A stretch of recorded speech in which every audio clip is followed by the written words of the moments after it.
नमस्कार, आपण पाहत आहात पुणे लाईव्ह न्यूज। पाहुयात आज दिवसभरातील ठळक घडामोडी। खेड आळंदी विधानसभा मतदारसंघातील आज शुक्रवारी दिनांक 25 ऑक्टोबर रोजी चौथ्या दिवशी एक उमेदवारी अर्ज दाखल करण्यात आला।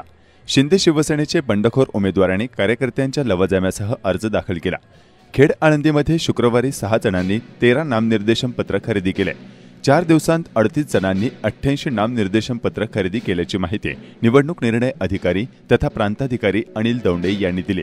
आज अखेर 7 अपक्ष उमेदवारांनी 8 नामनिर्देशन पत्र दाखल केले आहेत। खेड आळंदी विधानसभेत महायुतीत बिघाडी झाल्याची चर्चा सुरू झाली आहे। शिवसेना शिंदे गटाचे अक्षय जाधव यांनी आज शुक्रवारी 25 ऑक्टोबर रोजी उमेदवारी अर्ज दाखल केला। यावेळी त्यांच्यासोबत शिवसेना शिंदे गटाचे जिल्हाध्यक्ष भगवान पोखरकर यांच्यासह पंचायत समितीच्या माजी उपसभापती ज्योती अरगडे आदी प्रमुख पदाधिकारी उपस्थित होते। त्यामुळे महायुतीत देखील त्रांगडे होणार असल्याची चर्चा आहे।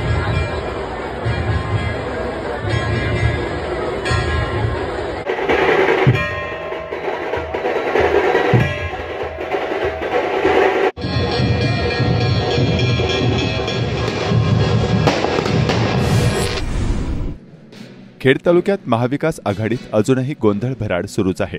राष्ट्रवादी शरद पवार गटाकडून अतुल देशमुख यांना उमेदवारी देण्याचे प्रयत्न खासदार अमोल कोल्हे यांच्या पुढाकाराने सुरू असल्याची चर्चा सध्या तालुकाभर चांगलीच रंगली आहे। त्यामुळे महाविकास आघाडीतील घटक पक्षात कमालीची अस्वस्थता पसरली आहे। शिवसेना उद्धव ठाकरे गटाच्या प्रमुख पदाधिकाऱ्यांनी मेळावा आणि पत्रकार परिषद घेऊन थेट खासदार अमोल कोल्हे यांच्यावर जोरदार टीका सुरू केली। शिवसैनिकांच्या मते शिरूर लोकसभा मतदारसंघ शिवसेनेचा बालेकिल्ला होता। महाविकास आघाडीत उद्धव बाळासाहेब ठाकरे शिवसेनेच्या पदाधिकारी शिवसैनिकांनी प्रामाणिकपणे काम करून खासदार डॉक्टर कोल्हे यांच्या विजयात मोठा वाटा उचलला। मात्र खासदार डॉक्टर कोल्हे हे शिरूर लोकसभा मतदारसंघात शिवसेना पक्ष संपविण्याचा कुटील डाव आखला आहे। शिवसेनेच्या पदाधिकारी आणि शिवसैनिकांना सवतीची वागणूक देत असल्याची टीका शिवसेना उद्धव बाळासाहेब ठाकरे गटाचे जिल्हाप्रमुख अशोक खांडेभराड यांनी पत्रकार परिषदेत केली आहे। महाविकास आघाडीत शिरूर लोकसभा मतदारसंघात शिवसेना उद्धव बाळासाहेब ठाकरे गटाला एकही जागा मिळाली नाही। त्यामुळे शिवसेनेच्या पदाधिकाऱ्यांनी आपला रोष व्यक्त केला। खेड तालुक्यातील उद्धव ठाकरे गटाच्या शिवसैनिकांच्या शुक्रवारी 25 ऑक्टोबर 2024 रोजी झालेल्या बैठकीनंतर आघाडीतील घटक पक्षांमध्ये दुरावा दिवसेंदिवस वाढत असल्याचं चित्र पाहावयास मिळत आहे। 2 जागा द्यावा, अन्यथा कार्यकर्त्यांना आम्ही थोपवू शकत नाही एवढी विनंती। खेड तालुक्यात कडूस रस्त्यावर आगरमाथा या ठिकाणी मध्यरात्री 2 बिबटे कडूस रस्त्यावर ठाण मांडून बसल्याचं स्थानिक नागरिकांनी कळवलं आहे। स्थानिक नागरिकांमध्ये पुन्हा एकदा भीतीचे सावट निर्माण झाले आहे। याच परिसरात गतवर्षी बिबट्याने दुचाकीस्वारांवर हल्ला केल्याच्या घटना घडल्या होत्या। सायंकाळनंतर कडूस साबुर्डी आदी पश्चिम भागात जाणाऱ्या दुचाकीस्वारांमध्ये भीती पसरू लागली आहे।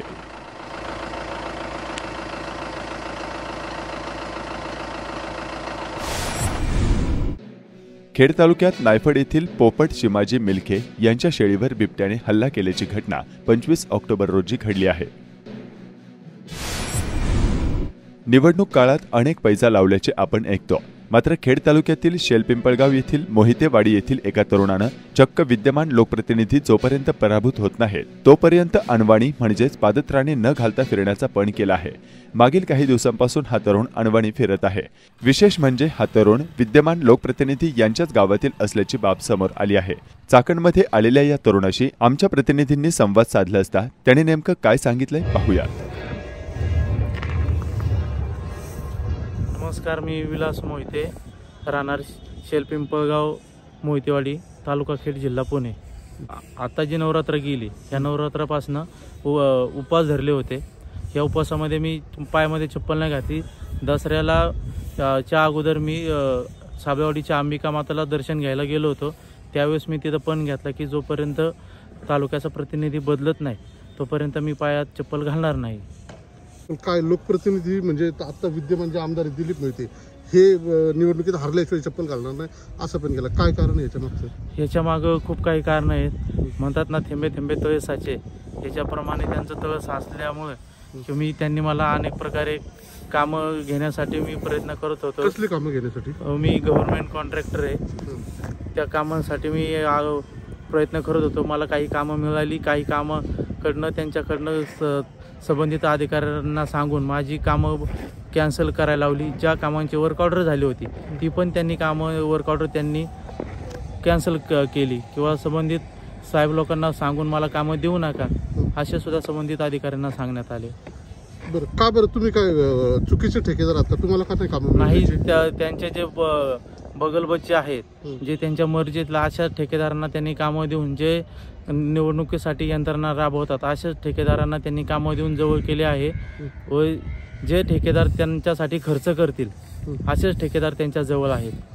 नाही, आता हे एकमेव कारण आहे का तुम्हाला कामं मिळाले नाही म्हणून चप्पल घालताय का? तुमचे काही व्यक्तिगत पण वाद आहेत नाही, का? व्यक्तिगत पण असे काम आहेत की पाठीमागं 1-2 वर्षापूर्वी आमच्या पुनर्वसनाची जमिनी संदर्भामध्ये पण त्यांनी जमिनी हिरवण्याचा प्रयत्न केला होता. संबंधित अधिकाऱ्यांना दमदाटी करून पुनर्वसनाची जमीन दुसऱ्याला देण्याचा प्रयत्न केला होता. कशावरून त्यांनीच केला होता? संबंधित अधिकाऱ्यांनी कमी विचारण्यासाठी गेला असता त्यांनी मला हे सांगितलं की तुला यातली माहिती काय मिळणार नाही आहे, कारण की ही माहिती जर बाहेर गेली तर आम्हाला ते येऊन इथं दमबाजी करतात. संबंधित साहेबांकडे नेऊन आम्हाला त्रास दिला जातो. आमच्या नोकरीचा विषय, त्यामुळे ह्याविषयी आम्ही काहीच माहिती देऊ शकत नाही. ते म्हणजे कोण तिथे येऊन दमबाजी करतात? विद्यमान प्रतिनिधी.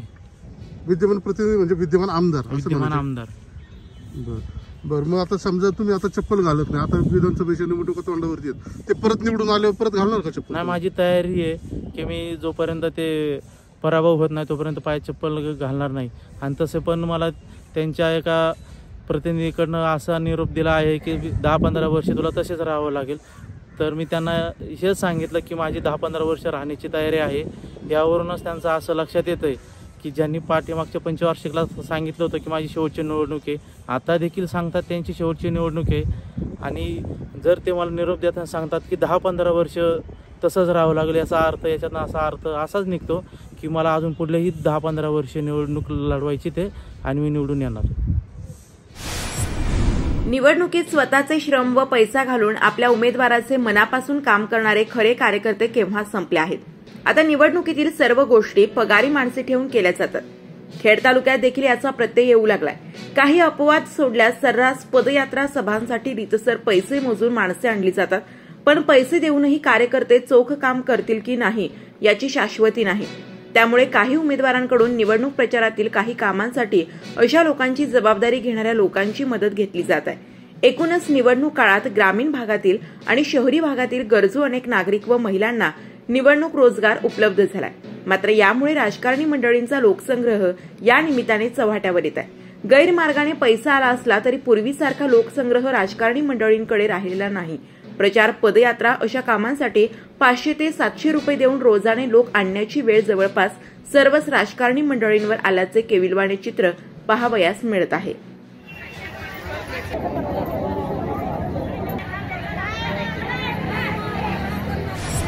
श्री क्षेत्र आळंदीजवळ असलेल्या केळगाव तालुका खेड येथील ग्रामपंचायतीच्या उपसरपंचपदी सुधीर बबनराव वहिले यांची बिनविरोध निवड करण्यात आली आहे.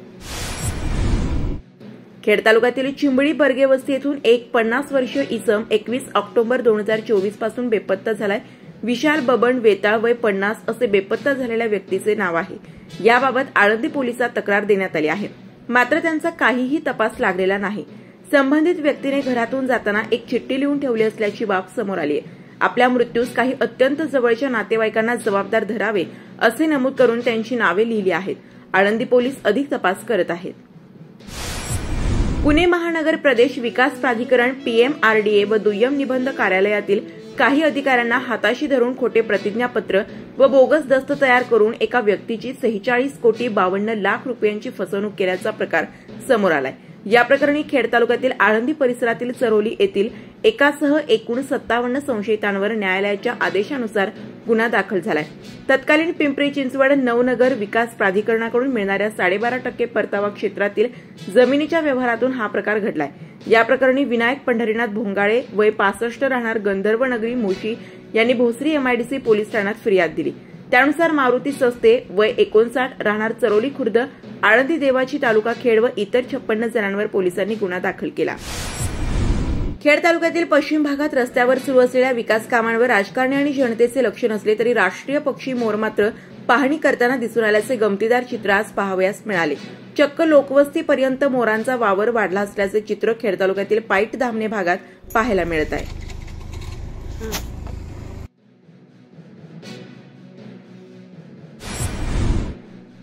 दिवाळीच्या तोंडावर आता हळूहळू थंडीने प्रवेश केला आहे. Morning walk, evening walk, cycling आणि जॉगिंगला अनेकांनी पुन्हा एकदा सुरुवात केली आहे. त्यामुळे खेड तालुक्यात राजगुरुनगर आणि परिसरात नागरिक पहाटे फिरताना दिसत आहेत.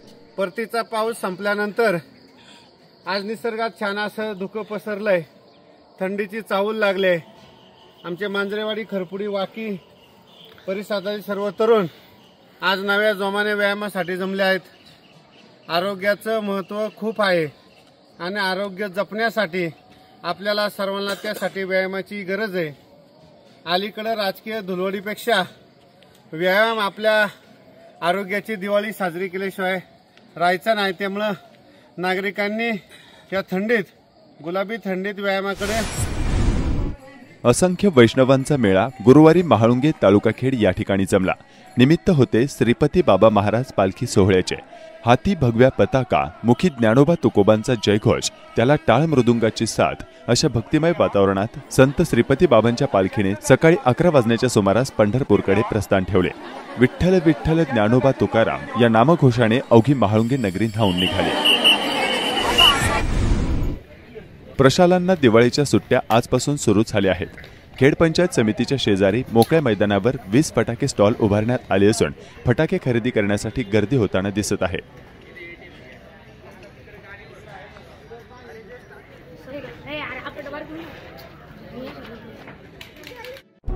नमस्कार, आपण पाहत आहात पुणे लाईव्ह न्यूज.